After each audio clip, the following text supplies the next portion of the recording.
کے پاس آخری شکست کھائی ہے چنگیز خان سے، اٹک کے پاس دریائے سندھ کے کنارے پر اس نے آخری شکست کھائی۔ جب قوموں کے نصیب ڈوب جائیں تو ایک آدھ کی قربانی اس سے تقدیر نہیں پھرا کرتی۔ کتنا ہی کوی ملاح کیوں نہ ہو، کتنا ہی ماہر پائلٹ کیوں نہ ہو، جب پر گر جائیں تو جہاز کو کیسے اڑائے، جب سفین تختے ٹوٹ جائیں تو کشتی کو پار کیسے لگائے، جب بادبان پھٹ جائیں تو تند و تیز پاگل ہواؤں کے تھپیڑوں سے اپنی کشتی کو منزل کی طرف وہ کیسے پہنچائے۔ جلال الدین جیسے بادشاہ تاریخ میں تھوڑے آئے، وہ ہار کے بھی اور گمنام ہو کر بھی میرا آنسو اس کے لیے بہتا ہے۔ جب اس نے دریائے سندھ میں چھلانگ لگائی اور چنگیز خان کنارے پر آیا تو اس کے منہ سے بے ساختہ نکلا، مبارک ہے وہ ماں جس نے اس لال کو جنم دیا۔ اور انہوں نے اوپر سے اس کو تیر مارنا چاہا، نہیں، ایسے بہادر دشمن کو مارنا یہ کوئی دلیری نہیں، تیروں کو واپس کر دو۔ کیا نصیب والا وہ باپ ہے جس نے اس بچے کو جس کے نطفے سے یہ بچہ بنا۔ لیکن جلال الدین جیسوں سے تقدیر نہیں بدلتی جب لوگوں میں گناہ کے جذبے بھر چکے ہوں۔ تو میرے بھائیوں، ایک حکمران کے ٹھیک ہونے سے مسئلہ حل نہیں ہوگا۔ میں کہتا ہوں اگر اس وقت شیخ عبد القادر جیلانی رحمت اللہ تعالی وہ حکمران پاکستان ہوں اور جنید بغدادی رحمت اللہ علیہ جیسے ان کے مشیر ہوں اور ان کے وزیر ہوں اور فیصلہ آباد والے یہی کچھ کر رہے ہیں جو آج کر رہے ہوں تو کبھی اس ملک کی تقدیر نہیں بدل سکتی۔ اس لیے میرے بھائیوں، اللہ کا واسطہ دیتا ہوں، توبہ کرو، اپنے اللہ کی طرف لوٹو۔ اللہ اپنے محبوب کے احسان، اپنے نبی کے احسان سوچو۔ ہر نبی جب تھکایا گیا اور ڈرایا گیا اور ستایا گیا تو اس کے ہاتھ اٹھ گئے، اور آپ کے میرے نبی نے کہا مجھے اتنا ستایا گیا کہ کوئی نہ ستایا گیا، مجھے اتنا ڈرایا گیا کہ کوئی نہ ڈرایا گیا، پر پھر بھی آپ کے ہاتھ کبھی بد دعا کو نہ اٹھے۔ احد کی لڑائی میں جو پتھر منہ پہ لگا، یہاں آ کے سیدھا پتھر لگا، دانت ٹوٹ گئے، لوہے کی کڑیاں اندر گھس گئیں اور آپ سیدھے نیچے گرے، نیچے گڑھا تھا اس میں جو گرے چوٹ لگی، بے ہوش ہو گئے، تھوڑی دیر کے لیے غشی ہوئی، جو ہی ہوش میں آیا تو پہلا جملہ فرمایا اللہ اغفر لقومی فانہم لا یعلمون، اللہ میری قوم کو معاف کر دینا، انہیں پتہ کوئی نہیں کہ میں تیرا نبی ہوں۔ نوح علیہ السلام پکار اٹھے لا تذر علی الارض من الکافرین دیارا، موسیٰ علیہ السلام پکار اٹھے ربنا اطمس علی اموالہم واشدد علی قلوبہم، آیا میرے نبی پہ پتھر پڑا، وہ پکار اٹھے یا اللہ انہیں کچھ نہ کہنا، اور ایسے محسن نبی کی سنتیں ذبح کرتے ہو۔ کیا کہوں میں، سنتوں کے جنازے نکال کے جمعہ پڑھنے آتے ہو۔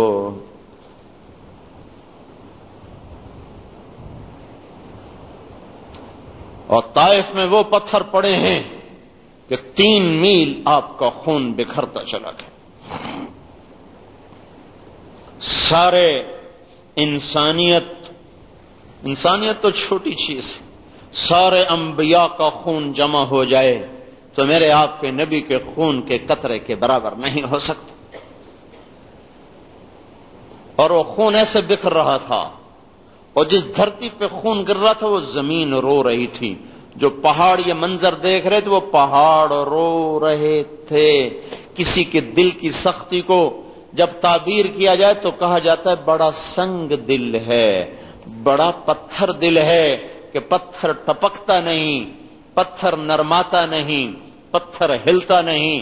پر اس دن طائف کے پتھر نرما گئے، گرما گئے، چلا اٹھے، چیخ اٹھے، سسک اٹھے، اور ہمارے نبی کی درد بھری داستان اور کہانی کو دیکھ کر پہاڑ رو پڑے، زمین رو پڑی، آسمان کے فرشتے رونے لگے جب آپ پہ پتھر پڑ رہے تھے اور آپ آگے بھاگ رہے تھے، حالانکہ نہ انگلی کے اشارے کی ضرورت ہے، نہ زبان سے کہنے کی ضرورت ہے، صرف دل میں آنا تھا یا اللہ انہیں پکڑ لے، یا اللہ انہیں پکڑ لے، تو پتھر پہاڑ پھٹ جاتے، زمین نگل جاتی، بجلیاں کوند جاتی، برق ٹوٹ پڑتی، فرشتے ان کے پرخ سے اڑا دیتے۔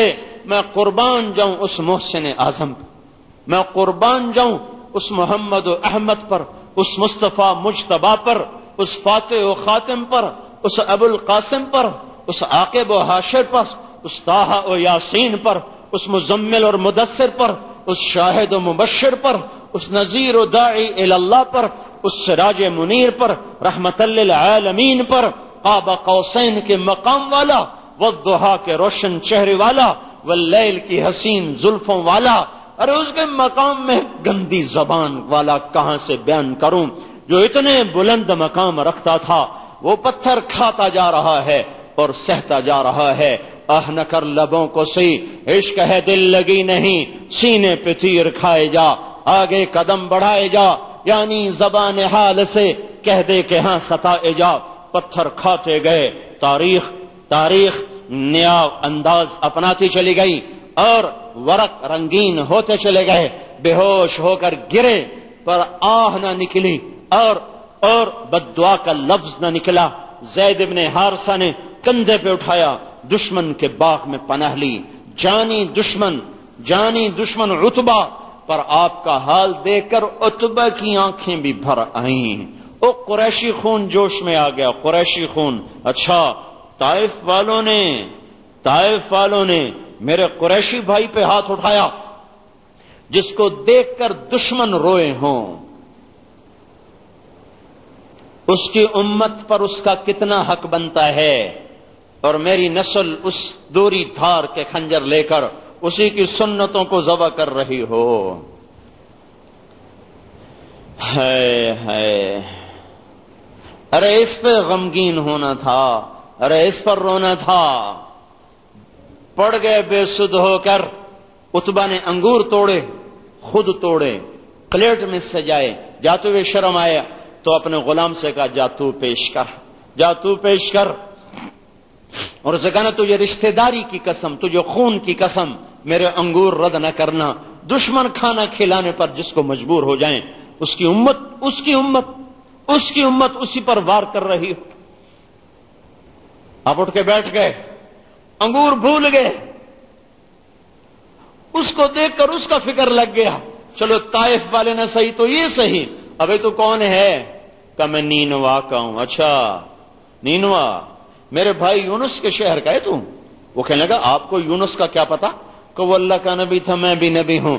اور آپ نے جو سورہ یونس پڑھی وہ قدموں میں گر کر پاؤں چومنے لگا، مسلمان ہو گیا، آپ کو اپنے زخم بھول گئے، اور وہاں اللہ کے دربار میں پھر دعا کی، اللہم انی اشکو الیک ضعف قوتی وقلت حیلتی اہوانی علی الناس۔ اے میرے مولا، میرا کسی سے گلہ کوئی نہیں، البتہ تیرے سامنے گلہ ضرور ہے۔ اے میرے مالک، میری تدبیر میں کمی رہی ہوگی، میں بات سمجھا نہ پایا ہوں گا۔ میرے مولا، تو نے مجھے کن کے حوالے کر دیا جنہوں نے میرا یہ حال کر دیا، مجھے حال سے بے حال کر دیا، تو نے مجھے ان کے سپرد کر دیا جو نہ میرا مرتبہ جانے نہ میرا مقام پہچانے۔ پر میرے مولا، اگر میرے اس دکھ پر تو راضی ہے تو میں بھی راضی ہوں۔ میرے بھائیوں، اس محبوب مصطفیٰ، ارے اس کی آنکھ کو دیکھو وہ کتنا روئی ہے، اس کے وجود کو دیکھو وہ کتنا تڑپا ہے۔ مدینے کی فضاؤں میں 10 برس کا رونا محفوظ ہے، طائف کی وادیوں میں پتھر کھانا محفوظ ہے، مکے کی گلیوں میں پھرنا اور اوجھڑیوں کا گرنا اور گردن میں چادر لپیٹ کر اس کو بل دینا، مروڑنا اور ٹکے کے آدمی سے گالیاں سننا مکے کی وادیوں میں محفوظ ہے۔ اور وہ پھر بھی روتا چلا گیا اور امت پکارتا چلا گیا۔ جانے سے پہلے قربان جاؤں، صحابہ تو صحابہ تھے، ہمیں بھی اپنی رحمت کی چادر میں سمیٹا، یوں فرمایا میں چاہتا ہوں، میرا جی چاہتا اپنے بھائیوں سے ملوں۔ لوگوں نے کہا، صحابہ نے، ہم تو آپ کے بھائی ہیں۔ کہا نہیں تم میرے صحابی ہو، میرے بھائی وہ ہیں جو بن دیکھے مجھ پر ایمان لائیں گے۔ ایک ہفتہ قبل عبداللہ بن مسعود اور ساتھی آئے تو آپ ان کو دیکھ کر رونے لگے۔ فرمایا میرا تمہیں سلام ہو۔ پھر فرمایا جو میرے بعد آئیں گے نا ان کو بھی میرا سلام کہہ دینا، اور جو قیامت تک نسل آئے گی انہیں بتا دینا کہ تمہارا نبی تمہیں سلام پیش کر کے گیا تھا۔ اور سوچو تو صحیح، جب میدان محشر میں آئیں گے اور ہم آمنے سامنا ہوگا تو نظریں کیسے چراؤ گے؟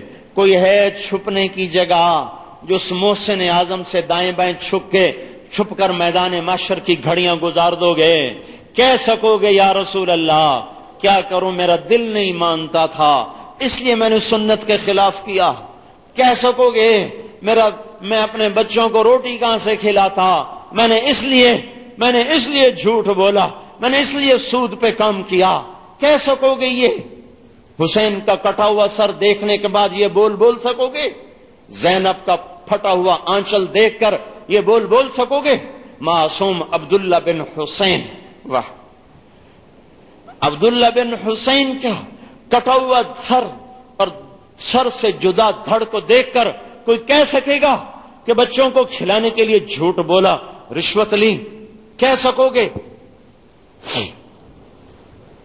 میرے بھائیوں، اللہ اس کے رسول سے وفا کرو۔ اگر دنیا بنانی ہے اور آخرت بنانی ہے اللہ اس کے رسول سے وفا کرو۔ پر میری باتیں وہ پانی پر لکیر بن جاتی ہیں، وہ صحرا میں صدا بن جاتی ہیں، وہ پہاڑوں کی صدائے باز گشت